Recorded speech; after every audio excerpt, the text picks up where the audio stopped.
Sisi tumefika hapa kwa Mama Kafuye kama kamati ya usalama, nikiwa nimeongozana na kaimu OCD pamoja na wajumbe wengine wa kamati ya usalama.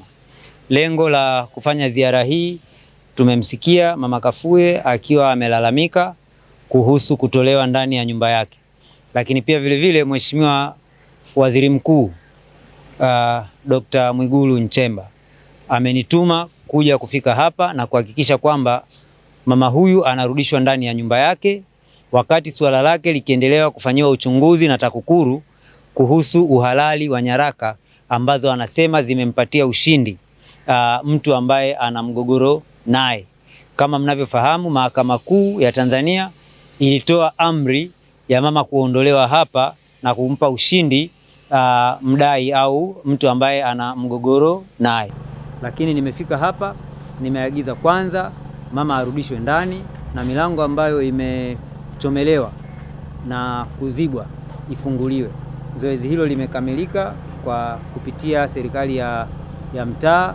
Milango ambayo ilikuwa imepigwa spot au imechomelewa imefunguliwa na mama atatakiwa aingie ndani.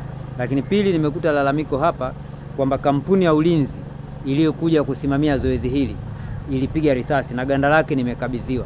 Kwa ganda hili ambalo nimelikuta kwenye mfuko ninamkabidhi OCS ili hatua stahiki zichukuliwe, tujue aliyepiga risasi ni nani, kwa sababu risasi hiyo nimeambiwa imepigwa na kampuni ya ulinzi na sio jeshi la polisi.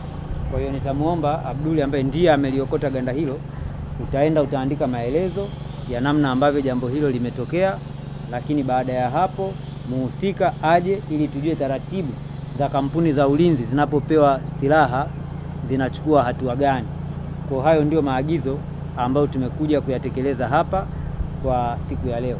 Kwanza namshukuru kiongozi wangu alioko hapa, mkuu wa wilaya, kwa kuja na kuitikia wito wa waziri mkuu na utekelezaji wa waziri mkuu aliyoyapendekeza. Hilo pia namshukuru kwa hekima zake.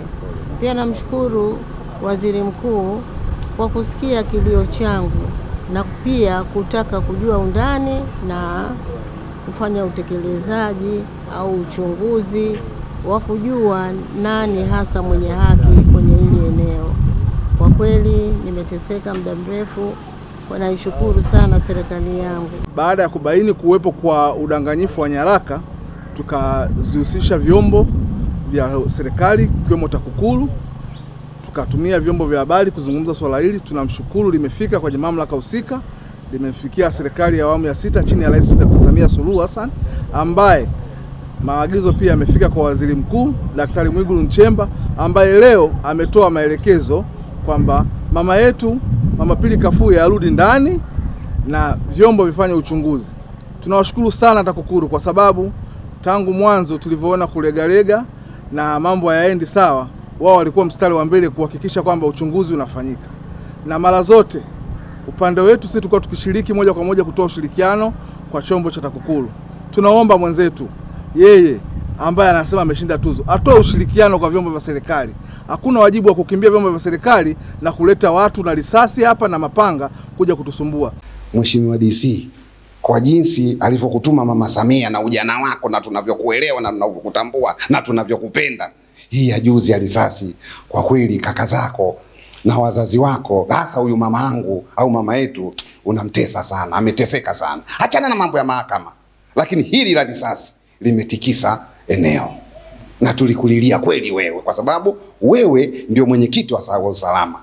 Hatumlilia OCD wala mtu mwingine yeyote. Jeshi la polisi limenyoka na tunakutambua wewe umenyoka. Sasa kwa nini katikati kwataka kuyumba? Hizi risasi uko wapi Msando?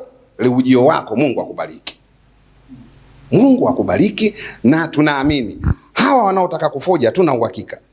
Ila yeyote anayetaka kumharibia Mama Samia tuko naye bega kwa bega. Hawa wako chini yako. Hawa waliofoji wedha kama ni ukweli na uhakika inaweza kawa kweli.